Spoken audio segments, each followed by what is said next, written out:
جی جی سن لیں ایک جی جی جی نہیں کوئی یہ ایک یار اچھا چلو تسی گل جی اچھا چلو ٹھیک جی نہیں ماشاءاللہ آپ نے بڑے اچھے طریقے سے بات کی ہے، میں نے بھی بڑے اچھے طریقے سے سنی ہے، اب آپ بھی سنیں ٹھیک ہے۔ میں نے پھر حدیث سنائی کہ لا صلاۃ لمن لم یقرأ بفاتحۃ، تو وہ کہنے لگا کہ وہابی ہیں، میں کہا الحمدللہ، کہتا کافر بھی پورا ہی ہے، میں کہا الحمدللہ، کہتا آ جاؤ پھر بابو پکڑ کے سجدہ سب کے پاس مجھے لے گئے۔ نعرہ تکبیر، او تیری خیر ناظر اسلام عمر صدیق صاحب، اور نہیں ہو بھائی اور بکر ناظر اسلام عمر صدیق صاحب، اور نہیں نعرہ نہیں تکبیر، او شہادت صحابہ۔ زیادہ اچھا آپ کی محبت مثالی، اللہ آپ کو جزائے خیر دے۔ اچھا جی ایک بندے نے ایک رکع لکھا ہے اور اس کے اوپر نا بڑی پیاری اس نے بات لکھی ہے، کوئی فتویٰ لگائے بغیر تحمل سے جواب دیں پلیز۔ اچھا بھائی، حضرت علی رضی اللہ تعالی عنہ اور حضرت عثمان رضی اللہ تعالی عنہ دونوں خلیفہ راشد ہیں، اور خلیفہ کے خلاف تلوار نکالنا بغاوت ہے۔ یہ بات واضح ہوتی ہے کہ باغی بھی مسلمان ہی ہوتے ہیں۔ بریلوی جب لاجواب ہوتے ہیں تو کہتے ہیں کہ وہابیوں کو نہ سنو، اور جب اہل حدیث لاجواب ہوتے ہیں تو کہتے ہیں مرزا محمد علی کو نہ سنو۔ یہ کیسی مماثلت ہے؟ پیارے بھائی، اللہ تعالیٰ کی توفیق اور رحمت کے ساتھ جو پختہ علماء ہیں وہ تحمل سے جواب دیتے ہیں، اور ہم نے اپنے اہل حدیث اساتذہ سے اسی طرح سیکھا ہے۔ جو ہم نے منہج اور دین اپنے اساتذہ سے سیکھا اور پڑھا ہے، ہم بھی اللہ تعالیٰ کی توفیق سے تحمل کے ساتھ جواب دینے کی کوشش کرتے ہیں، لیکن کئی دفعہ تحمل کا جو دامن ہے وہ ہمارے ہاتھ سے چھوٹ جاتا ہے، اور اس کے چھوٹنے کا سبب کیا ہے؟ بندہ امی صوفی بن جائے کہ نہیں جی میں بہت آرام سے جواب دوں گا۔ تنقید دو طرح کی ہوتی ہے، ایک تنقید ہوتی ہے تحقیق کے لیے، کوئی شیعہ کوئی بھی شخص وہ جب تنقید کرتا ہے قرآن مجید پر، سنت پر، صحابہ پر، اور اگر اس کا مقصد تحقیق کرنا ہے تو ہم ایسی تنقید کو خندہ پیشانی سے سنتے ہیں اور بڑے ٹھنڈے دل کے ساتھ اس کا جواب دیتے ہیں۔ ایک تنقید ہوتی ہے تنقیص اور توہین کے لیے۔ اب کوئی بندہ حضرت ابو بکر صدیق رضی اللہ تعالیٰ عنہ پر اعتراض کرے کہ انہوں نے سیدہ فاطمہ کو نبی علیہ السلام کا ترکہ نہیں دیا، تو ہم بڑے تامل سے جواب دیں گے کہ نبی علیہ السلام کا فرمان ہے کہ انبیاء جو مال چھوڑ کر جاتے ہیں وہ ترکہ نہیں ہوتا، اور اگر وہ ترکہ ہوتا تو 6 سال تک حضرت علی خلیفہ رہے، وہ ترکہ ضرور بھی ضرور تقسیم کرتے۔ الزامی بھی اور تحقیقی جواب ہم اس کا دیتے ہیں۔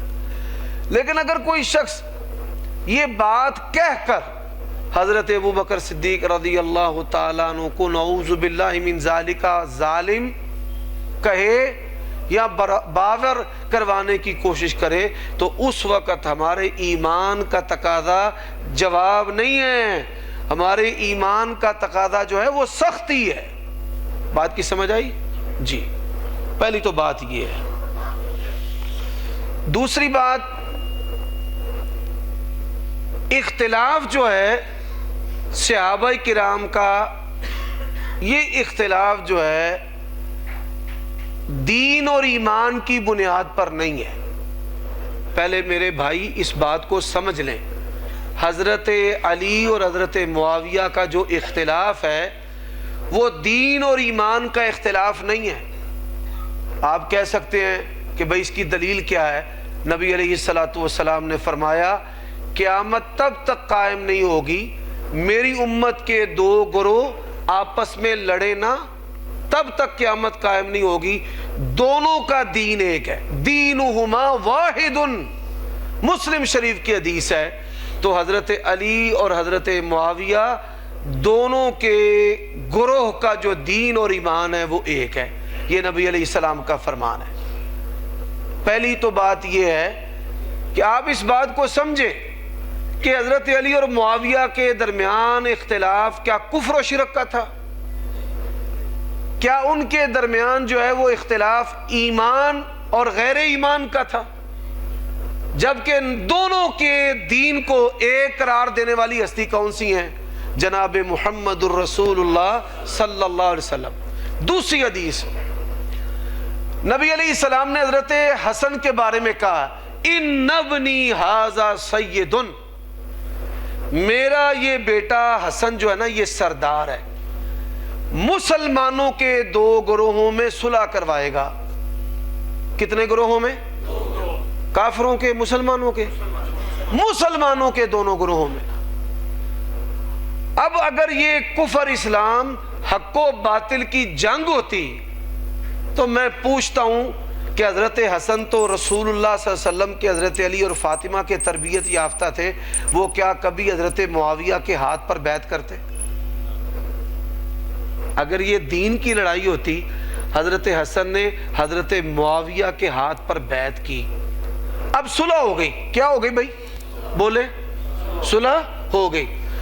صلح ہونے کے بعد حضرت علی کے خاندان میں سے حضرت حسن، حضرت حسین، زین العابدین، امام باقر، جعفر، امام موسیٰ کاظم، امام رضا، حضرت علی کا جو پورا خاندان ہے، اگر کوئی شخص دنیا کا کوئی مائی کا لال حضرت علی کے خاندان سے حضرت معاویہ کی ایک نقطے کے برابر بھی برائی پیش کر دے، ہم اس بندے کو سونے کے ساتھ تول دیں گے۔ شہنشاہ نقوی نے حضرت معاویہ کے بارے میں باتیں کہیں تو میں نے لاہور ایک تقریر میں کہا تھا، شہنشاہ نقوی شیعہ سن، اگر تو حضرت علی حسنین کریمین کے مسلک پر ہے، اہل بیت کی محبت پر ہے، تو جا، اہل بیت نے حضرت معاویہ کی بیعت تو کی ہے، یہ ملتا ہے دونوں کی کتابوں میں، لیکن اہل بیت میں سے کسی نے بھی حضرت معاویہ کی توہین نہیں کی۔ بات کی سمجھ آئی ہے؟ ان کے ہاتھ پر حضرت حسن نے بیعت کی، حسین نے بیعت کی، زین العابدین جو ہیں، اور پھر اس کے بعد کے لوگ۔ تو یہ ایک فتنہ اٹھا یہاں سے فیصل آباد سے، جال والے جو ہیں بزرگ، میں ان کا نام نہیں لینا چاہتا، اشارہ ہی کافی ہے، انہوں نے یہ چیزیں کہاں سے لی؟ علامہ مودودی کی خلافت و ملوکیت سے۔ یہ سب سے پہلے کتابیں جو لکھی گئی ہیں نا، تو یہ علامہ مودودی کی جو خلافت و ملوکیت ہے اس کو جالوی صاحب نے بیان کیا، پھر اس کو جیلم سے کسی شخص نے قبول کر لیا، اور پھر بلا تحقیق جو ہے اس کو بیان کرنا شروع کر دیا۔ تو ہم یہ کہتے ہیں کہ جو ناقص تحقیق افراد، اشخاص، علماء ہیں، آپ ان کی بات کو کبھی بھی نہ سنیں۔ بات کی سمجھ آئی ہے جی؟ ہاں۔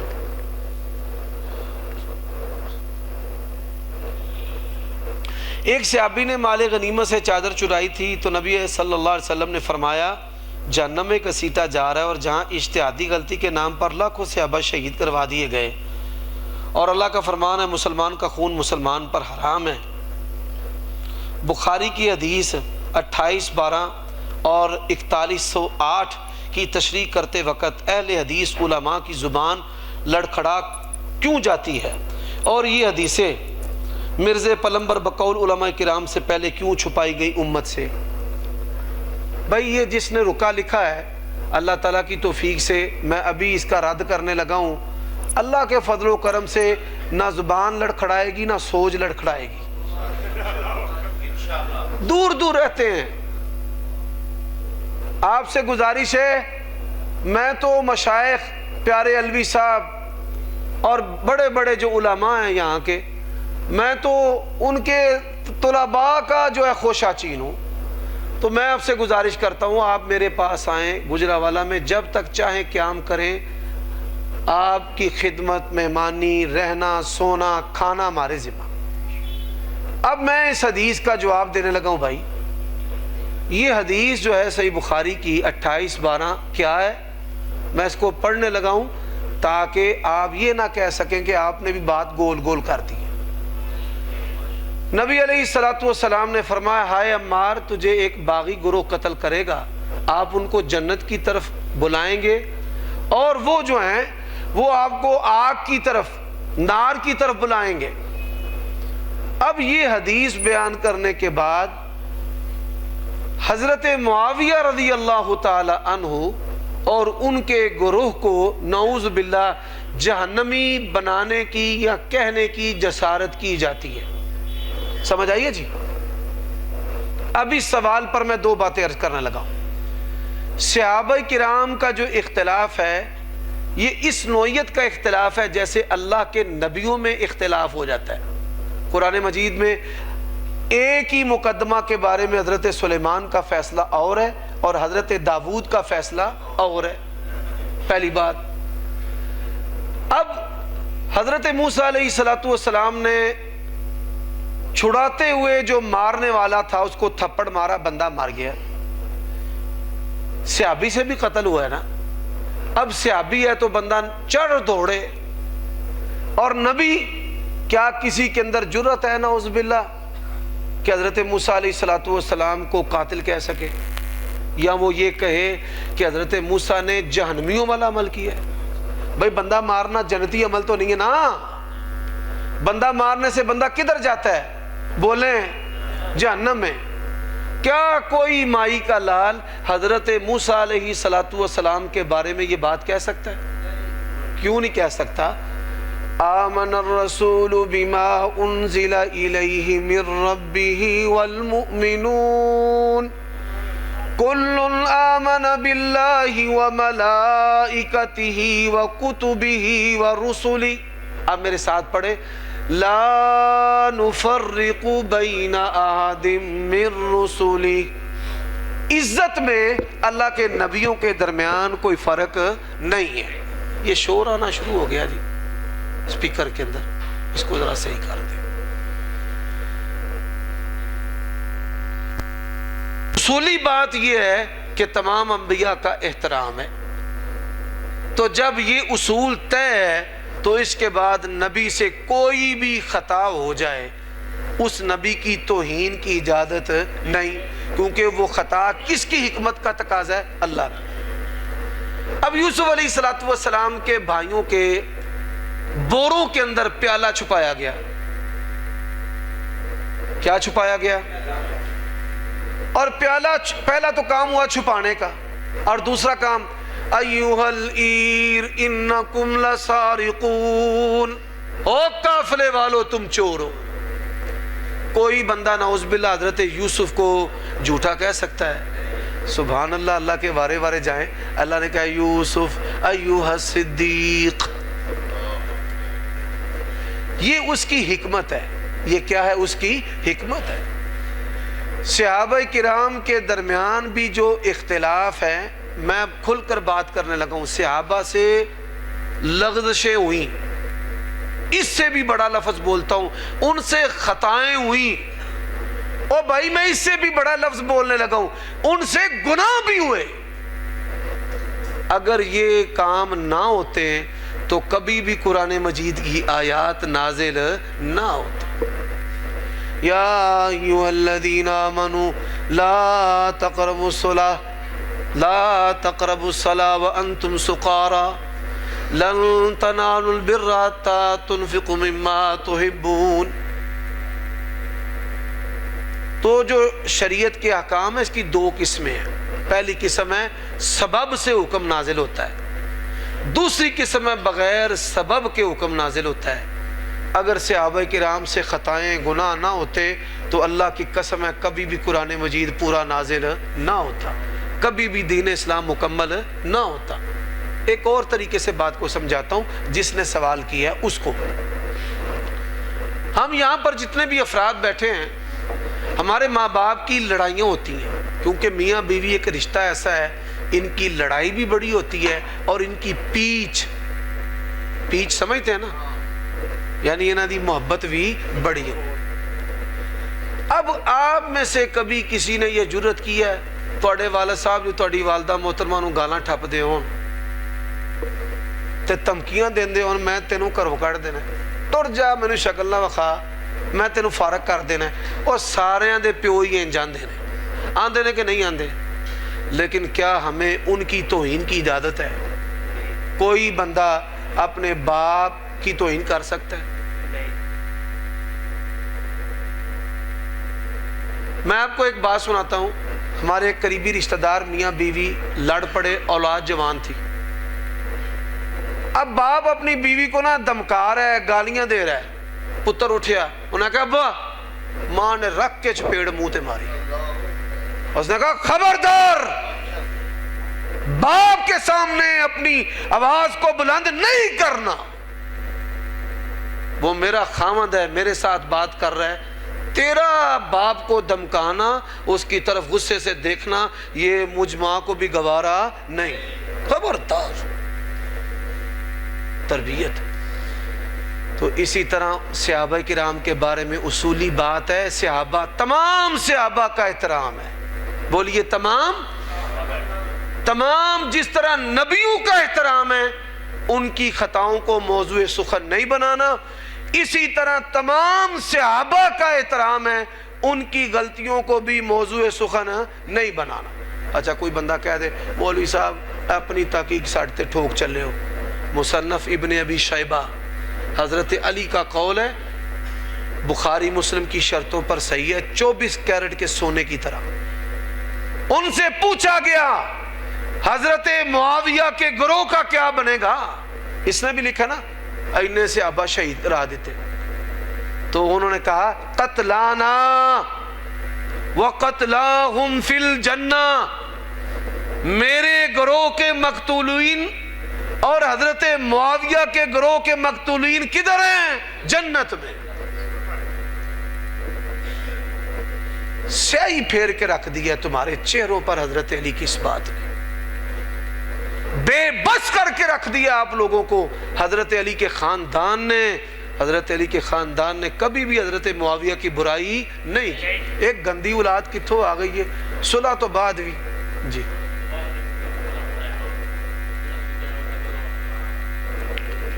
جی میں بڑی پیاری بات ہے، بھائی نے ایک چیز کی طرف توجہ دلائی ہے، وہ توجہ بڑی اہم ہے۔ انہوں نے کہا کہ جو معاملہ ہے نا، نزاع، جھگڑا، وہ میرے اور معاویہ کے درمیان ہے۔ کس کے درمیان ہے؟ میرے اور معاویہ کے درمیان، صرف میرے اور معاویہ کے درمیان۔ یہ اس روایت کے پورے الفاظ ہیں، اور یہ بھی بڑا خوبصورت جملہ ہے کہ حضرت علی کی مخاصمت صرف حضرت معاویہ سے تھی، ان کے گروہ کے کسی فرد و بشر سے نہیں تھی۔ اب آئیں حضرت معاویہ رضی اللہ تعالی عنہ، ان کے بارے میں بھی ہم باتیں جو ہیں وہ کرتے ہیں۔ دیکھیں، اگر حضرت معاویہ جہنمی ہوتے، نعوذ باللہ، سنیں، کفر ہوتا، نفاق ہوتا، حضرت حسن کبھی بھی ان کے ہاتھ پر بیعت کیوں بیعت کی؟ کون سی مجبوری تھی؟ ایک بات۔ اب دوسری بات، اللہ تبارک و تعالیٰ نے صحابہ کرام کے 3 گروہوں کا تذکرہ قرآن مجید میں کیا ہے۔ پہلا گروہ والسابقون الاولون من المہاجرین والانصار، ایک مہاجر، دوسرے انصاری، تیسرے والذین اتبعوہم بإحسان۔ یہ اس سورت کی آیت کریمہ ہے جو نبی علیہ السلام کی وفات سے کچھ عرصہ پہلے اتری ہے، اور تمام صحابہ کرام کے بارے میں اس کے اندر موجود ہے، رضی اللہ عنہم ورضوا عنہ۔ ایک اور سوال ہے اور ایک وضاحت بھی، نبی علیہ السلام نے کہا کہ وہ چادر چرائی ہے، تسمہ چرایا ہے، وہ آگ کا ہے، چادر آگ کی ہے۔ اسی طرح اس کے اندر ایک بات لکھی ہوئی ہے، لاکھوں صحابہ کرام شہید ہوئے، یہ بھی ایک تاریخی گپ ہے۔ محدثین نے ایک ایک چیز کو نوٹ کیا ہے۔ میں اس بھائی سے سوال کرتا ہوں کہ وہ جنگ جمل اور جنگ صفین جو ہے، اس کو تو میں بلوہ کہتا ہوں، جنگ کا لفظ نہیں بولتا، جنگ تو بدر کی ہے، احد کی ہے۔ یہ جو بلوے ہیں، ان بلووں کے اندر شہداء صحابہ کرام کے نام ذرا ڈھونڈے نا تاریخ میں۔ لاکھ اس نے لکھا ہے، ہمارے بھائی نے، لاکھوں، آپ کو 1,00,000 بھی معاف، آپ کو 10,000 بھی معاف، آپ کو 1,000 بھی معاف۔ کتنے جی؟ بھائی نے لکھا ہے لاکھوں۔ اسماء و رجال کا ایک بہت بڑا ذخیرہ میرے پاس ہے، لیپ ٹاپ آپ استعمال کر سکتے ہیں، انٹرنیٹ استعمال کر سکتے ہیں، آپ شاملہ پہ سرچ کر سکتے ہیں، آپ دیکھیں ان دونوں جنگوں میں کتنے صحابہ کرام شہید ہوئے۔ ہمارے استاد شیخ حافظ عبد المنان نور پوری رحمہ اللہ فرمایا کرتے تھے، بامشکل 70-80 افراد۔ کتنے؟ اور کہا کیا جاتا ہے لاکھوں۔ بھائی یہ لاکھوں جھوٹ ہے۔ اچھا جی، حضرت معاویہ جو ہے نا، ایک میں سوال کرنے لگا ہوں، مولانا اسحاق جالوی صاحب، اب میں نے نام لیا ہے قصدن، ان کے فالور سے اور ان جیسے جتنے بھی افراد ہیں ان سے، حضرت معاویہ کا سب سے بڑا دشمن کون ہے؟ یہ سوال ہے۔ یہ وہ نقطہ ہے کہ جس سے آپ کو سمجھ آ جائے گی کہ وجہ کیا ہے، حضرت معاویہ کے خلاف محاذ کھڑا کرنے کی وجہ کیا ہے۔ آپ میں سے کسی کو پتہ ہے؟ نہیں پتہ؟ سن لیں، دنیا میں سب سے زیادہ اور سب سے غالی اور سب سے سخت حضرت معاویہ کے جو مخالف ہیں وہ یہودی ہیں۔ کون ہے؟ وہ کہتے ہیں معاویہ ہٹلر کی ساری زندگی ایک دن کے معاویہ کے برابر ہے۔ یہودی دو بندوں سے نفرت کرتے ہیں، ایک حضرت معاویہ سے اور ایک ہٹلر سے۔ یہی وجہ ہے حضرت معاویہ کے خلاف سب سے پہلے اسلام کے نام پر جو کتاب شائع کی گئی وہ امام بلازری کی کتاب ہے، جس کو انصاب الاشراف کہتے ہیں، اور دنیا میں یہ سب سے پہلے کتاب شائع کی ہے یہودیوں نے۔ کس نے شائع کی ہے؟ اور یہودیوں کے بعد حضرت معاویہ کے جو دشمن ہیں وہ اہل تشیع ہیں، اور اہل تشیع کی جو دشمنی ہے وہ کھوکھلی ہے۔ 40 سال، کتنے؟ 40 سال حضرت معاویہ نے حکومت کی ہے۔ کتنے بھائی؟ اللہ اللہ، 40 سال، جن کو اللہ نے سیاسی بصیرت دی ہے، روئے زمین پر ان 40 سالوں سے بہترین کوئی حکومت نہیں۔ اور آپ یہ سن کر حیران ہوں گے کہ حضرت معاویہ، ان کی جو حکومت ہے وہ خلافت راشدہ کا بھی حصہ ہے۔ ان کو دمشق کا جو خلیفہ ہے وہ کس نے بنایا تھا؟ حضرت عمر بن خطاب، حضرت عمر بن خطاب رضی اللہ تعالی، حضرت عثمان، اور پھر حضرت معاویہ جائیے، باوجود کہ ان کے پاس قوت تھی، انہوں نے حضرت علی کی زندگی میں کبھی خلافت کا اعلان نہیں کیا، کبھی الگ عدالت نہیں بنائی، کبھی اپنا سکہ نہیں چلایا۔ یار یہ کیسا باغی ہے کہ جس نے اپنی حکومت بھی نہیں بنائی، اپنا سکہ بھی نہیں چلایا، اپنا کیپٹل نہیں بنایا، اپنا الگ سے تشخص نہیں بنایا، اپنا بارڈر نہیں بنایا۔ کیسے عجیب لوگ ہیں، اور یہ کیسے خلیفہ ہیں؟ حضرت معاویہ کو خلیفہ کس نے بنایا ہے؟ بتائیں، بولیے۔ حضرت حسن، اور یہ بشارت کس نے دی تھی؟ رسول کریم صلی اللہ علیہ وسلم۔ نبی پاک کو بشارت دینے کی بجائے کہنا چاہیے تھا میرا پتر حسن معاویہ کو مت لین آئے گا تو نہ دیں، معاویہ کو مت لین آئے گا تو نہ دیں۔ تو نبی پاک نے کیا کیا ہے؟ صلح کرائے گا، ایک ہی کرائے گا، صلح۔ کوئی روئے زمین پر سنی ایسا نہیں ہے کہ جس کے سینے کے اندر اپنی ماں کی عظمت سے 1000 گنا بڑھ کر امی عائشہ کی عظمت نہ ہو۔ اللہ کی قسم ہے، جب ہم نام لیتے ہیں نا، نام کے ساتھ ہی پاکیزگی انسان کی دماغ اور دل میں آ جاتی ہے۔ حضرت عائشہ ایسی عظیم ہے۔ حضرت معاویہ رضی اللہ تعالی عنہ وہ شخصیت ہیں، حضرت عائشہ نے کیا کہا؟ یا اللہ میری عمر بھی معاویہ کو لگا دے۔ اتنا بہترین حاکم ہے۔ میرے بڑے سارے شیعوں سے بحثیں ہوتی ہیں، میں ان کو کہتا ہوں 40 سال حضرت معاویہ نے حکومت کی ہے، ان کی حکومت کا کوئی فالٹ لے کر آؤ، جاؤ ان کی حکومت کا فالٹ کوئی لے کر آؤ، لاؤ نا۔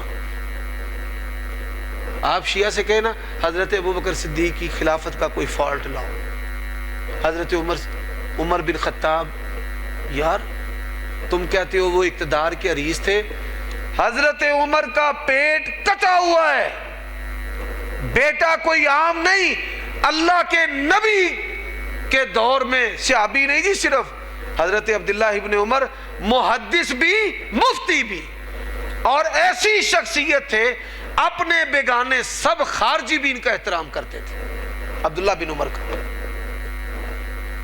تو کیا کہا میں مر جاؤں نا، میری اولاد میں سے کسی کو کچھ بھی نہ بنا۔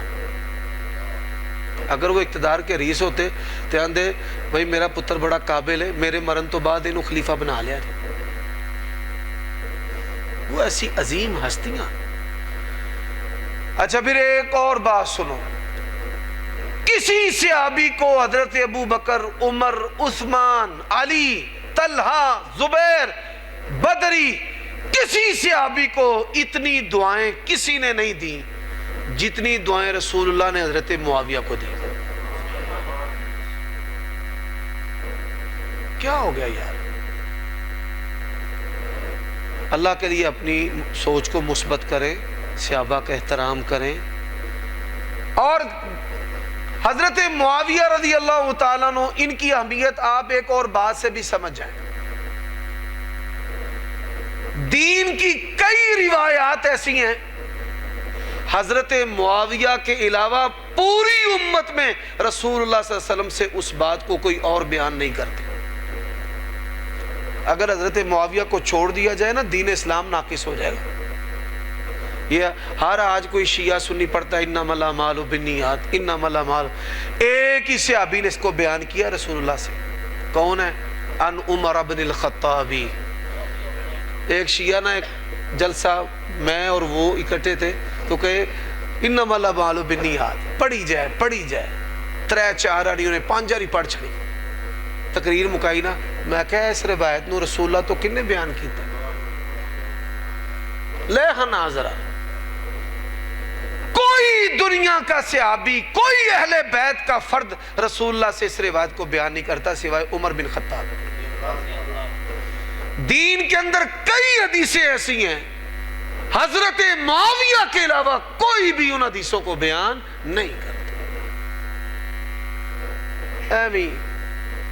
اور ایک اور بات میں یہاں پر کہنا چاہتا ہوں، یہ جو 28-12 حدیث ہے میرے پیارے بھائی، ہم تو کہتے ہیں کہ یہ چیزیں بیان کریں، مناظر یا ہم جیسے فقیروں میں، علماء میں فرق کیا ہے؟ آپ سوتے ہیں، ہم نہیں سوتے، ہم ورکنگ باؤنڈری پہلے مورچے پر کھڑے فوجی ہیں، ہر وقت دوربین لگا کے ہم دشمن پر تاڑ رکھتے ہیں۔ اب کیا مارکیٹ میں مذہب کے نام پر نیا آ گیا؟ اب کیا آ گیا؟ یہی وجہ نا، مرن تک میری مخالفت نہیں مکنی۔ جب جہاد زوروں پر تھا نا، میں ادو بھی دوربین تری سی تے میں دساں پرائیویٹ جہاد دا اسلام دے وچ کوئی وجود نہیں۔ جیشی امیر آ گیا, جماعت المسلمین آ گئی, تکفیر آ گئی, ارجاء آ گیا, لوگ پھر اس نظریے کو قبول کرتے ہیں اور ہم اس کے سامنے رکاوٹ بن جاتے ہیں. اس واسطے پھر مولوی سب تو چوکیاں گالاں بھی سانو کر دیں. ہاں تو پیارے بھائی, یہ 28-12 کتنے صحابہ کرام اس حدیث کو بیان کرتے ہیں. اگر جالوی صاحب کا کوئی مرید, جیلمی صاحب کا کوئی مرید اس سوال کا جواب دے, ماشاء اللہ تبارک اللہ 1,00,000 روپے ہم اس کو انعام دیں گے, پر جواب تفصیل سے دے. جواب کیسے دے؟ تفصیل سے. پہلی تفصیل, یہ حدیث صحیح بخاری میں کتنی جگہوں پر ہے؟ کیا محدثین میں سے امام بخاری مسلم نے اس حدیث کو حضرت معاویہ کے خلاف صحیح بخاری میں کوٹ کیا؟ جو صحابی اس حدیث کو بیان کرتے ہیں ان میں ایک ابو دردہ, ایک ابو ہریرہ, دونوں ہی حضرت معاویہ کے سپاہی. اگر یہ روایت حضرت معاویہ پر ایسے فٹ ہوتی جیسے آپ کرتے ہیں جنوی والی, تو اس حضرت ابو ہریرہ نوں تے چاہیے سی نا بیعت نہ کر دے. ابو دردہ جو ہے نا وہ بھی بیعت نہ کرتے.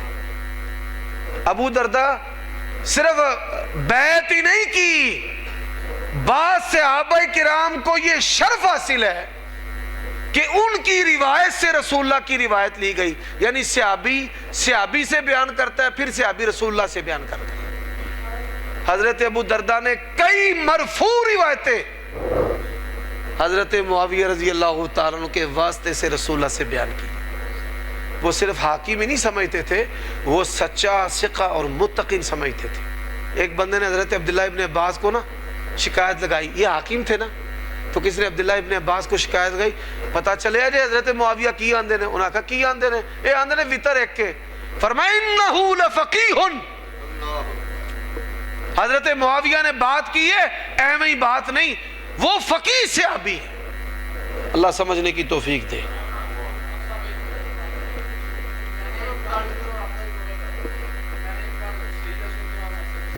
مسجد میں نماز پڑھی, مغرب کا ٹائم تھا, میں لیٹ ہو گیا, تو میرے ساتھ اس کا ایک شاگرد کھڑا ہو گیا. اب وہ مولوی صاحب پڑھے تھے الحمدللہ رب العالمین, تو بھی پیچھے الحمدللہ رب العالمین. وہ سلام پھیرا, اس نے بیٹا مجھے غصے سے دیکھا, وہ کہنے لگا تم نے کیوں پڑھی؟ میں نے پھر حدیث سنائی کہ لا صلاۃ لمن لم یقرأ بفاتحہ. تو وہ کہنے لگا کہ وہابی ہیں. میں کہا الحمدللہ.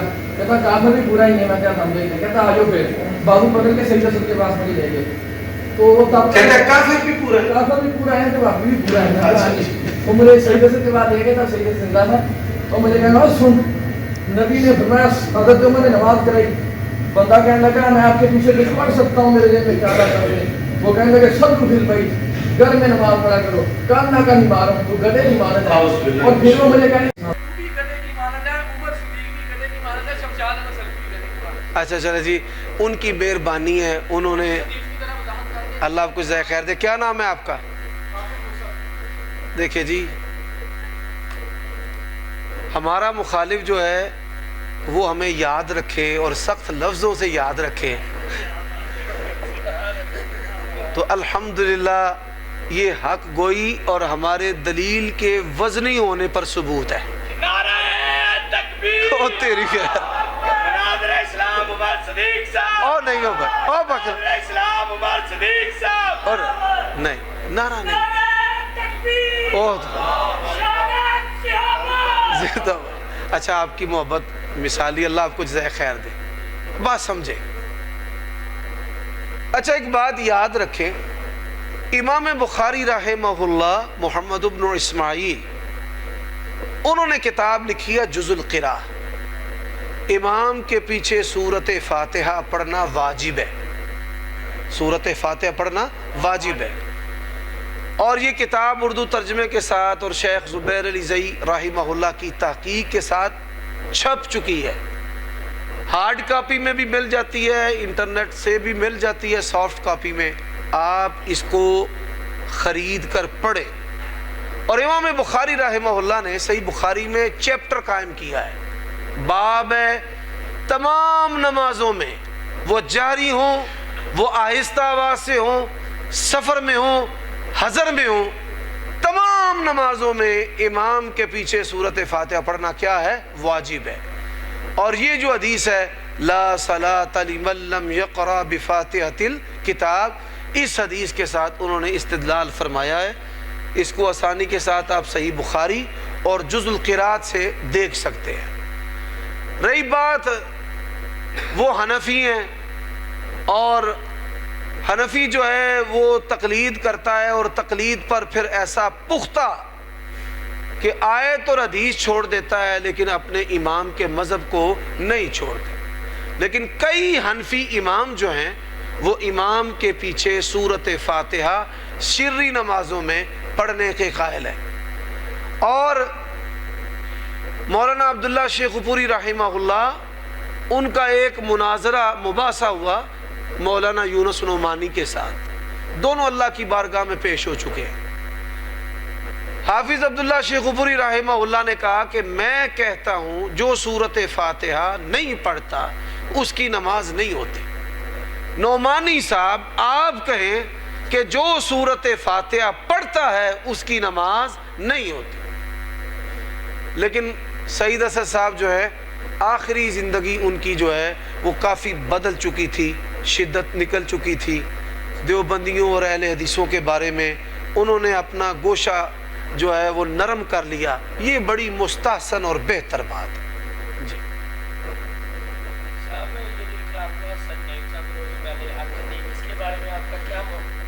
یار یہ جو پاکستان کے اندر جھوٹے خدا ہیں، ان جھوٹے خداؤں میں ان پیروں کا اور گدی نشینوں کا شمار ہوتا ہے، اور ان لوگوں کو ایکسپوز کرنا یہ وقت کی اہم ذمہ داری ہے، اور اس عمل کی ہم تحسین کرتے ہیں کہ اقرار الحسن نے یہ کام بہترین کیا ہے۔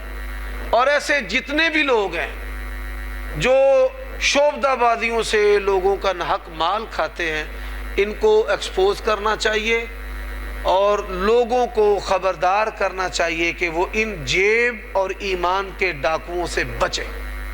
یہ جو شوف سرکار ہے یہ تو امام احمد رضا خان کے مذہب کے مطابق ہی فاسق ہے، جس کی چھوٹی داڑھی ہو تو اس کو انہوں نے کھلم کھلا فاسق قرار دیا ہے۔ جی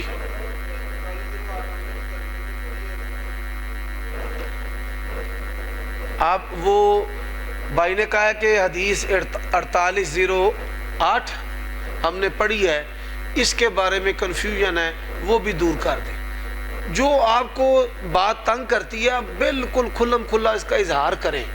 ایک بات بھائی، کسی بندے نے کوئی منفی بات، کوئی منفی عمل، کوئی منفی رویہ نہیں کرنا۔ جی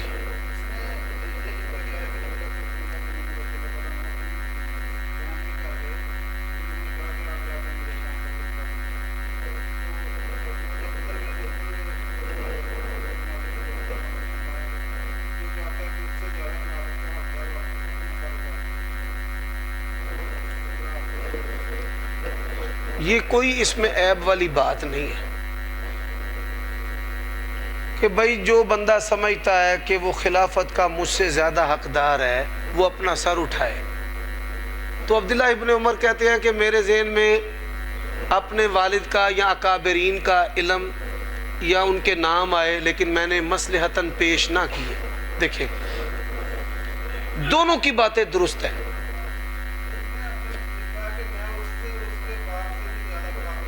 جی میں دیکھیں نا یہ بات عرض کرنے لگا ہوں، دونوں کی باتیں درست ہیں، لیکن اگر آپ اس کو محبت کی اینگل سے دیکھیں گے تو جی اللہ آپ کو جزائے خیر دے۔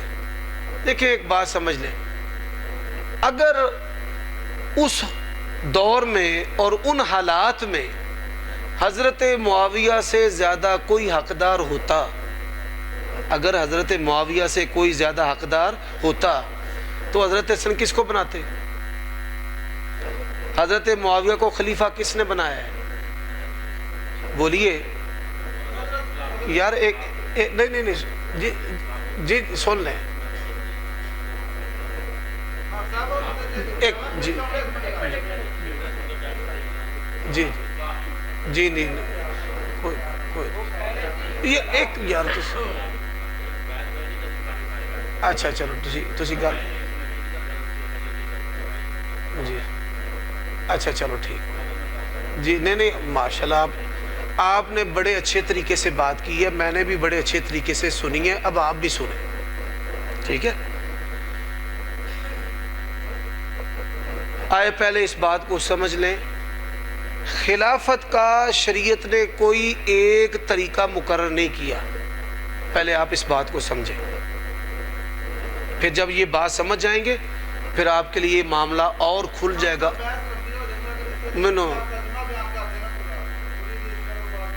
اب ان کی بات, آپ کی بات کا جواب سن لیں پیارے بھائی, آپ نے نہیں بولنا, میں آپ کی بات کا جواب دے رہا تھا, بول پڑے. اب ان کی بات سنیے, ان کا میں جواب دیتا ہوں. آپ کے پاس دین کے لیے وقت ہے, تشریف رکھے, مجھے موقع دیں تھوڑا سا, آپ کی بات سن کر سنا کر پھر یہاں سے جاؤں گا, ٹھیک ہے. انشاءاللہ ویسے نہیں جاتے. سب سے پہلی بات یہ سمجھیں کہ شریعت اسلام نے حاکم مقرر کرنے کا کوئی ایک ضابطہ مقرر نہیں کیا, ایک بات. دوسری بات یہ سمجھے کہ بادشاہت جو ہے یہ غیر اسلامی نہیں ہوتی. اللہ تبارک و تعالیٰ نے قرآن مجید میں حضرت سلیمان علیہ السلام کی بادشاہت کا بھی ذکر کیا ہے, جن کو بادشاہت جو ہے وہ اپنے والد محترم حضرت داود علیہ السلام سے ملی. پھر طالوت اور جالوت, ان آیت ملکی ہی, پھر حضرت یعنی ان آیت ملکی ہی, اللہ نے یہاں پر بھی بادشاہت کا ذکر کیا ہے. رب حبلی ملکن, حضرت سلیمان نے اللہ سے ایسی بادشاہت مانگی کہ جو میرے بعد کسی کے نصیبے میں نہ آئے, کسی کو نہ ملے, وہاں پر بھی بادشاہت کا ذکر ہے. اصل بات یہ ہے کہ اللہ تعالیٰ کی زمین پر اللہ تعالیٰ کی حدوں کو قائم کرنا یہ حاکم وقت کی ذمہ داری ہے.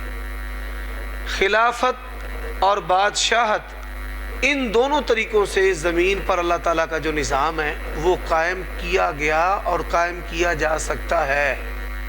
حضرت ابوبکر صدیق کیسے خلیفہ بنے, پہلے اس کو سمجھیں. سقیفہ بنی ساعدہ ایک قبیلہ ہے جن کو بنو ساعدہ کہا جاتا ہے, یہ مدنی ہے. مسجد نبوی کے قریب ان کا ڈیرہ تھا. اس ڈیرے کے اندر مہاجرین و انصار جمع تھے. انصاری جو ہیں یہ اس کو اپنا حق سمجھتے تھے کہ ہم نے مہاجرین کو گھر دیے, جگہ دی, رشتے دیے, کاروبار دیے, ایثار کیا, لہذا خلافت ہمارا حق ہے. ایک بھائی آواز نہ نکالیں, آپ کی مہربانی. احسان اللہ ذرا خاموش, احسان نہیں خاموش ہوں. دوسری رائے یہ آئی, منا امیر و منکم امیر, انصاری خلیفہ ہو یا ایک امیر ہم میں سے ایک تم میں سے.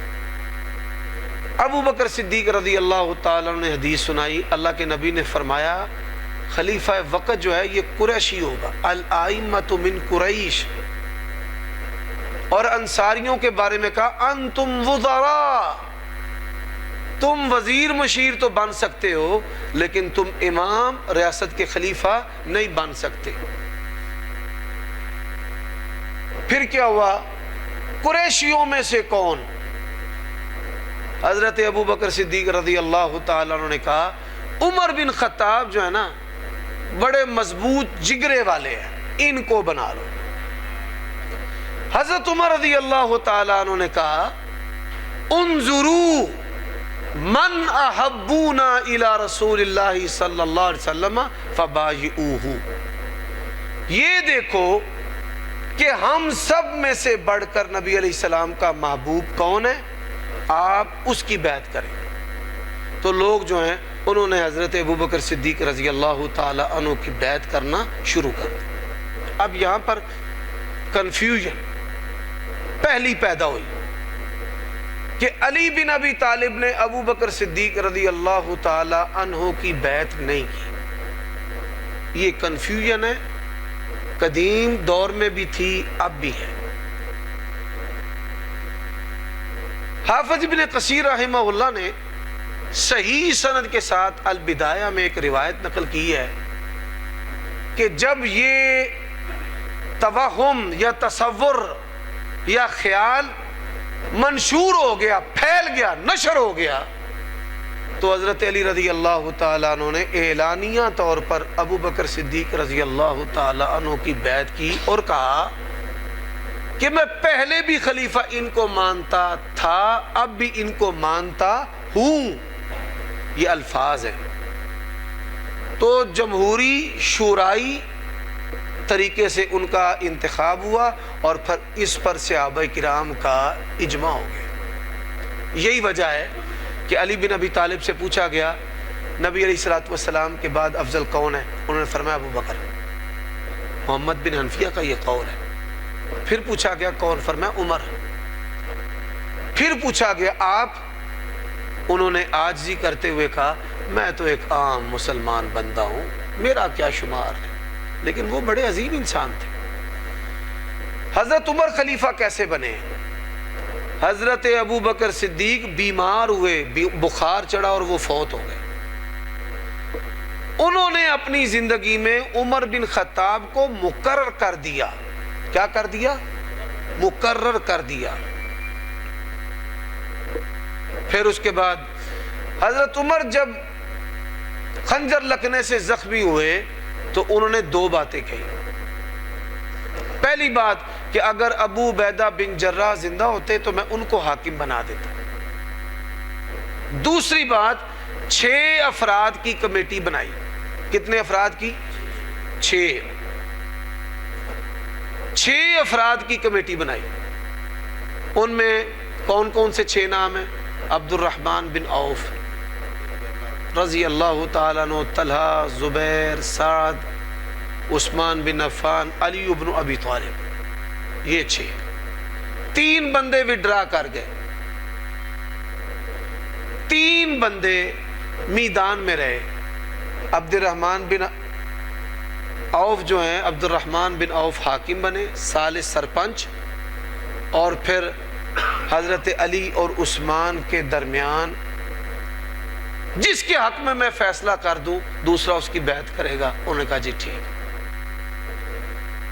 وہ فرماتے ہیں میں نے مشورہ کیا بچوں سے، بوڑھوں سے، عورتوں سے، اہل بیت سے، صحابہ سے، انصاریوں سے، مہاجروں سے، تو حضرت عثمان کی محبت حضرت علی کی نسبت زیادہ تھی. تو مسجد نبوی میں انہوں نے کہا کہ عثمان میں علی کو حاکم بناؤں، آپ قبول کریں گے؟ انہوں نے کہا جی ہاں. حضرت علی کو کہا کہ میں عثمان کو حاکم بناؤں، آپ قبول کریں گے؟ انہوں نے کہا جی بالکل ہاں. فرمایا کہ میں خلیفہ عثمان بن عفان کو مقرر کرتا ہوں. اور حضرت عثمان کے ہاتھ پر سب سے پہلے جو بیعت کی ہے نا وہ حضرت علی نے کی ہے. اب یہاں پر 2 گروہ ہیں، ایک ہے ناصبی اور ایک ہے رافضی. ناصبی حضرت علی کی عزت سے جلتے ہیں، ان کو ان کی عزت گوارا نہیں، بڑے رقیق حملے کرتے ہیں حضرت علی پر. مثال ایک مشہور رقیق حملہ ہے کہ حضرت علی نے نعوذ باللہ حضرت عثمان کے قاتلوں سے بدلہ نہیں لیا. یہ بھی جھوٹ ہے. میں اکثر کہتا ہوں کہ جاؤ کسی قاتل کا نام تم لے آؤ، حضرت علی کے ہاتھوں اس کا قتل میں آپ کو دکھا دیتا ہوں، جاؤ. بات کی سمجھ آئیے؟ حضرت عثمان کی شہادت کے بعد پھر دوسرا جھوٹ حضرت علی پر، دوسرا حملہ کہ باغیوں نے حضرت علی کو حاکم بنایا. جھوٹ ہے. حضرت علی کو انہی لوگوں نے حاکم ماننا جنہوں نے ابو بکر، عمر، عثمان کو مانا. اب جھوٹ میں ساتھ ساتھ آپ کو بتاتا جا رہا ہوں. حضرت ابو بکر کی باری، پھر حضرت علی کی باری. اب یہ جھوٹ نے نا، میں آپ کو بتاتا ہوں کہ یہ جھوٹ کیا ہے. نبی علیہ الصلوۃ والسلام جب احد میں جنگ کرنے کے لیے اترے کتنے منافقین تھے؟ کیوں بھائی پتہ کسی کو؟ 300 سے 300. اچھا وہ منافق کدھر گئے؟ وہ منافق کدھر گئے جس نے کہا تھا کہ محمد صلی اللہ علیہ وسلم اور صحابہ ذلیل ہیں؟ علیکم السلام. وہ منافق کدھر گئے؟ وہ منافق کدھر گئے جنہوں نے کہا کہ رسول اللہ کی بیوی نعوذ باللہ زانی ہے؟ ان منافقوں نے نبی علیہ السلام کا پیچھا بھی نہیں چھوڑا اور ان منافقوں نے صحابہ کرام کا پیچھا بھی نہیں چھوڑا۔ اب حضرت حسن نے صلح کر لی۔ سنیں بھائی، اب ان منافقوں نے کیا مشہور کر دیا؟ اچھا یار کوئی بات سپیکر میں تار انہوں نے کیا مشہور کر دیا؟ انہوں نے مشہور کر دیا کہ اس صلح کی شرائط تھی سبحانک ھذا بہتان عظیم، حضرت علی کے بارے میں 2 باتیں جھوٹ ہیں اور معاویہ کے ساتھ شرائط والی صلح بھی جھوٹ ہے۔ میں خود اسماء و رجال کا ننھا طالب علم ہوں، چھوٹا سا، جو بندہ صلح والی شرائط ثابت کر دے ہم اسی کتاب اور بندے کے برابر 5-5 ہزار کے نوٹ تول کر دیں۔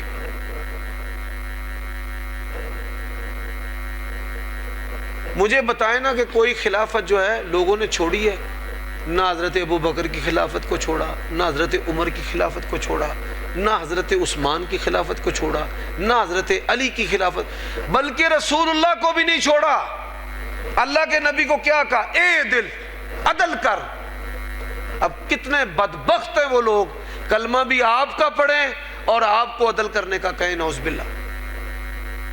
یہ جو منافقین ہیں، یہ جو خارجی ہیں، انہوں نے پیچھا نہیں چھوڑا، ان کی یہ باتیں طریق کے اندر ہیں، ان کی یہ باتیں سندوں کے بغیر ہیں۔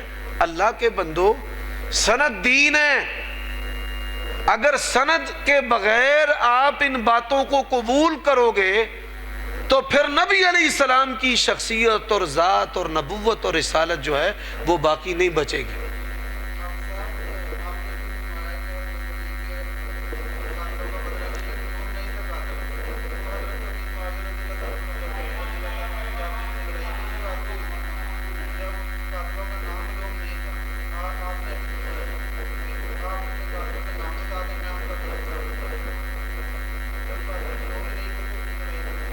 جی بات آپ کی درست ہے، اب میں عرض کروں۔ جی دیکھیں، عثمان بن عفان رضی اللہ تعالیٰ عنہ اموی تھے، بنو امیہ سے، اور اموی حضرت معاویہ رضی اللہ تعالیٰ عنہ بھی اموی تھے، بنو امیہ سے۔ اب یہ جو قبائل کا سسٹم ہے، یہاں ریاست کے اندر خاندان کا سربراہ، علاقے کا سربراہ، سرپنچ، سردار، چودھری، وڈیرا، تو خاندان کے جو سربراہ تھے عثمان بن عفان کے بعد وہ معاویہ بن ابی سفیان رضی اللہ تعالی عنہ تھے۔ اور ان کا مطالبہ کیا تھا؟ ان کا یہ مطالبہ تھا کہ آپ قاتلین کو پکڑیں، یہ آپ کی ذمہ داری ہے، ان کو سزائیں دیں۔ حضرت علی رضی اللہ تعالیٰ عنہ کہتے تھے استحکام، پھر انتفاضہ، انتقام، پھر قصاص۔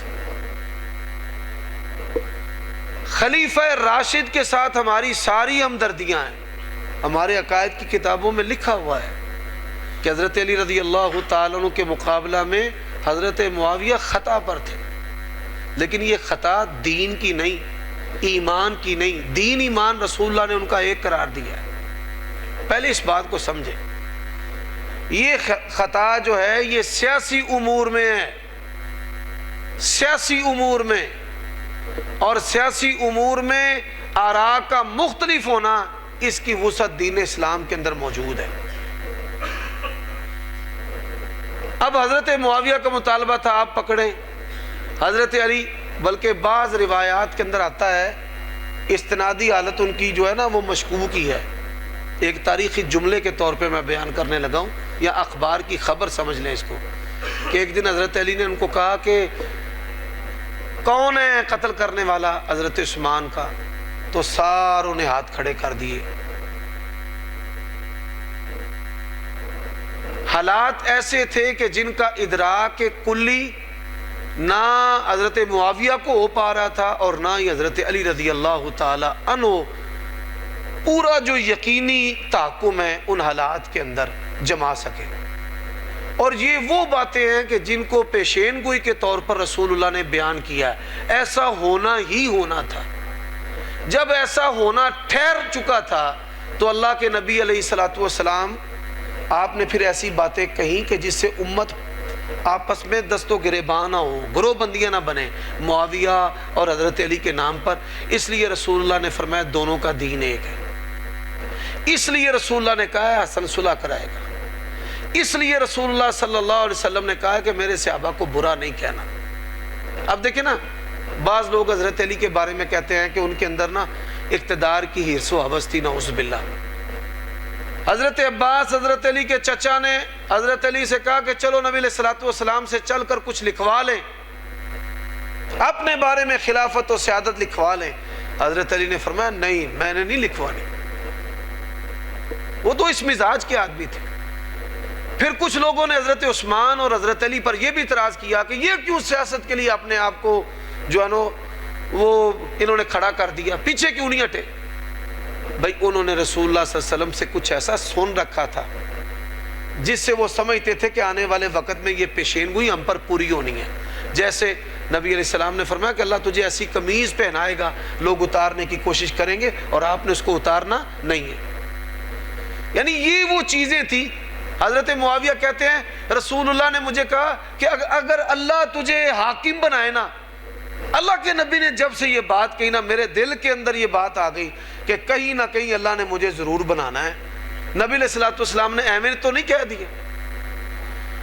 ہم یہ کہتے ہیں کہ صحابہ کرام پر حملہ کرنے کے لیے خلافت اور ملوکیت کو آمنے سامنے کھڑا کیا گیا, یہ غلط ہے. ہم یہ کہتے ہیں کہ صحابہ کرام حضرت علی کو تختہ مشق بنانے کے لیے پہلے 3 خلفاء کو رول ماڈل بنایا گیا اور حضرت علی کو ڈی گریڈ کیا گیا, یہ غلط ہے. ہم یہ کہتے ہیں کہ جس طرح پہلے خلفاء اور حضرت علی کو ڈی گریڈ کرنے کی کوشش کی گئی اسی طرح حضرت معاویہ کے خلاف حملے کیے گئے. رسول اللہ نے ان کے دین کو ایک کہا, رسول اللہ نے ان کی صلح کو صلح کہا, رسول اللہ نے ان کو مسلمان کہا, حضرت علی نے مقتولین کو جنتی کہا, حضرت علی نے نزاع کو اپنے اور معاویہ کے درمیان محدود کر لیا. اچھا صلح ہو چکی ہے, ایک آسان سی بات اپنی زبان میں آپ کو سمجھاتا ہوں. اچھا بھائی صلح ہو جائے, صلح کے بعد جو بندہ لڑائی کی باتیں کرے عقل مند ہے بیوقوف ہے؟ اہل بیت عقل مند ہے. صلح کے بعد اہل بیت کو کیا نہیں پتا تھا کہ ہمارے ابا علی کے ساتھ بڑا ظلم و ستم ہوا ہے؟ پتا تھا. لیکن انہوں نے کبھی حضرت معاویہ کی بے احترامی نہیں کی. یہ اس بات کو سمجھے کہ انہوں نے وہ سارے حالات کو, کیا حضرت حسن اور حسین وہ سارے حالات کو نہیں سمجھنے والے تھے؟ وہ جنگوں میں اپنے باپ کے ساتھ نہیں ہوتے تھے؟ ہوتے تھے, لیکن یہ اختلاف سیاسی اختلاف تھا, یہ کفر اسلام کا اختلاف نہیں تھا. اس لیے اس اختلاف کو حضرت علی نے اپنے اور معاویہ کے درمیان محدود کیا ہے. اور اس لیے سب کچھ جاننے کے باوجود حضرت حسن اور حسین نے حضرت معاویہ کی بے احترامی نہیں کی. ایک اور بات, آپ یہ بات کہتے ہیں نا کہ میرا باپ, اور آپ کے سوال کا اب میں جواب دینے لگا ہوں. میں اور میرا باپ اس کے اور اس کے باپ سے زیادہ حقدار ہے. دیکھیں حضرت معاویہ کے پاس حضرت حسن کا عمل تھا اور حضرت عبداللہ ابن عمر کے پاس اپنے ان کے سامنے باپ کی شخصیت اور تربیت تھی. اس کی مثال میں دیتا ہوں. جب غزوہ خیبر ہوا ہے, ہر شخص کی تمنا یہ تھی کہ جھنڈا مجھے دیا جائے. حضرت عمر جیسا بندہ کیا کہتا ہے, فرماتے ساری زندگی میرے دل میں اقتدار کی خواہش نہیں آئی, منصب کی خواہش نہیں آئی. اس رات میرے دل کے اندر یہ تمنا پیدا ہوئی کہ کاش رسول اللہ میرا نام لیں. کون نام لیں؟ رسول اللہ میرا نام لیں. ہم کہتے ہیں حضرت ابو بکر کا درجہ پہلا, حضرت عمر ان جیسے ہزاروں ہونا, ایک ابو بکر بھی نہیں ہے. حضرت عمر نے کہا نا میرے دل میں تمنا آئی, نبی علیہ السلام نے امیر حج بنایا حضرت ابو بکر کو. کیا بنایا؟ رسول اللہ کی زندگی میں امیر حج بننا چھوٹی بات نہیں ہے، بہت بڑی بات ہے۔ سارے صحابہ ادھر تھے، کسی کو نہیں بنایا۔ حضرت ابو بکر صدیق مکہ پہنچے، اللہ کے نبی کی سواری جو ہے نا اس کا ادراک حضرت ابو بکر کو ہو گیا۔ کہتے ہیں نا کان لگانا، انہوں نے کان لگائے اور کیا دیکھا؟ علی ابن ابی طالب۔ سبحان اللہ، اللہ کی قسم ہے، ایک کمال کے موتی، ایک سے بڑھ کر ایک سیرت ان کی۔ میں جب پڑھتا ہوں نا تو آنسو جو ہے نا رکتے ہی نہیں۔ حضرت ابو بکر نے سب سے پہلی جو بات کہی وہ کیا تھی پتہ ہے کسی کو؟ وہ کہتے ہیں پیغام لے کر آئے ہیں یا رسول اللہ نے آپ کو امیر حج بنایا ہے، آپ ذمہ داری لے لیں، تسی لے لو۔ انہوں نے کہا نہیں، آپ کی جگہ پہ رسول اللہ نے مجھے نہیں بھیجا، میں نبی پاک دا سنیا لے کے۔ یعنی ابو بکر ایسے تھے، وہ نبی جیسے تھے۔ وہ کس جیسے تھے؟ نبی علیہ السلام جیسے تھے۔ تو صحابہ کرام، اب ایک اور حدیث سن لیں، اشریوں سے نا قبیلے سے دو صحابی مخلص کھڑے ایک نمبر، انہوں نے کہا ساڈی نا رسول اللہ دے نال میٹنگ کراؤ۔ کس کو کہا؟ ابو موسیٰ الاشعری کو۔ اچھا جی کرا دیتے ہیں، ہماری میٹنگ کروائے، نبی پاک سے میٹنگ کروائی تو نبی پاک کو کہتے ہیں سانو نا یمن دا گورنر بنا دیو۔ اب صحابی ہے، انہوں نے مانگا نبی علیہ السلام سے، وہ غلطی کریں گے تو تربیت ہوگی نا۔ اللہ کے نبی غصے میں آ گئے، فرمایا چلو جو مانگتا ہے محمد رسول اللہ کے پاس اس کے لیے کوئی عہدہ نہیں، چلو۔ ابو موسیٰ اشعری کی طرف دیکھا نا، وہ ڈر گئے،